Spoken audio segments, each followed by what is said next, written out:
The doctor said if I wasn't a runner and active that, I wouldn't have survived. Her heart stopped 3 times. She survived to tell her harrowing story. 6 on your side, investigator Tara Morgan now with why one of our own at ABC 6 wanted everyone, especially women, to hear it. Lay down. Playing with her dog Leon is the norm for Kelly Matter. Then one day, out of the blue, a terrifying shift in her life. What is the address of your emergency? I can't breathe. You don't have asthma, you'd had no surgeries. You just say yes. All right. Okay. Help. Matter jumped from bed that November morning. She was running late. I just fell right on the end of the tub here. Knocked out, her face bloody. Felt like I was almost paralyzed. When she came to, she knew she needed help fast. So I crawled with every little bit of strength that I had, and my work phone was actually sitting right here. Dialing 911 from the floor. I'm just a couple of blocks away now, okay? I thought I was gonna die. A sense of impending doom, a sign of pulmonary embolism, a blood clot that usually starts in the lower body and travels through the heart and into the lungs. Kelly experienced it at 35. You had coded.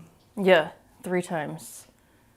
Kelly says birth control prescribed to her 7 months earlier alarmed her doctors. I was taking the birth control to regulate myself, and had I known that would have, had that serious effect, I would have never taken them. She says she was told to immediately stop. You see all the warning signs on TV, just like Tylenol, it has warning signs. You don't think about those things, especially at 35 years old. Birth control pills can pose a risk of blood clots, some more serious than others. The FDA says pills with the progestin drospirenone may be associated with a higher risk. The birth control brand Kelly was taking isn't on the FDA list, but Kelly had another risk factor from within. She recently tested positive for a blood clotting disorder shared by her brother and father.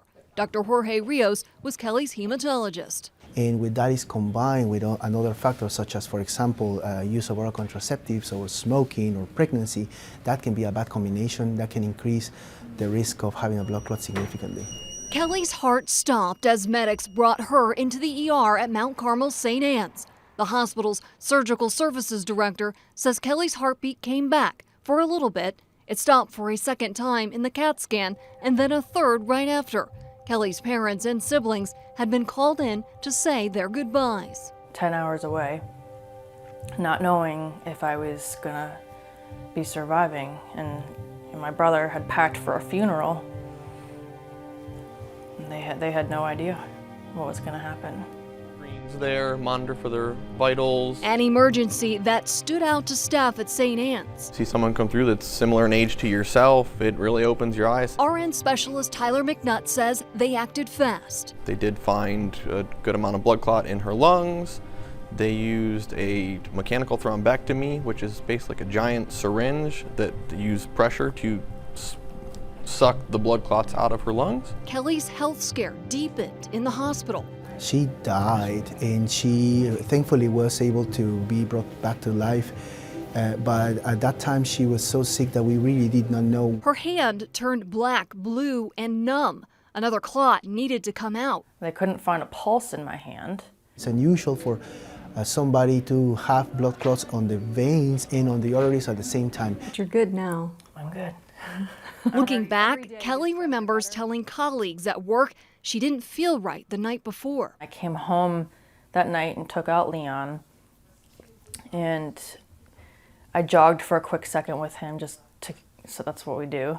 And I just immediately had to stop because I felt winded. Dr. Rios says knowing your family medical history and talking about it with your doctor is important. What I would suggest everybody is to try to focus on those things that they can control. Try to focus on having a healthy lifestyle. Kelly runs and hikes with Leon for exercise, which helps save her life. We all get lightheaded from time to time, and any time that I get lightheaded now, I get so scared. Her scars will fade over time, but her health will always be front of mind. For women, even for men, just know your family history, know the signs of the medication, and take them seriously.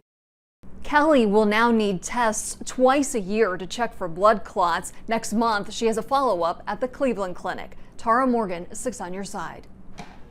She's amazing. She really is. She's a walking miracle, and we're so proud to know her and proud to be her friends and coworkers.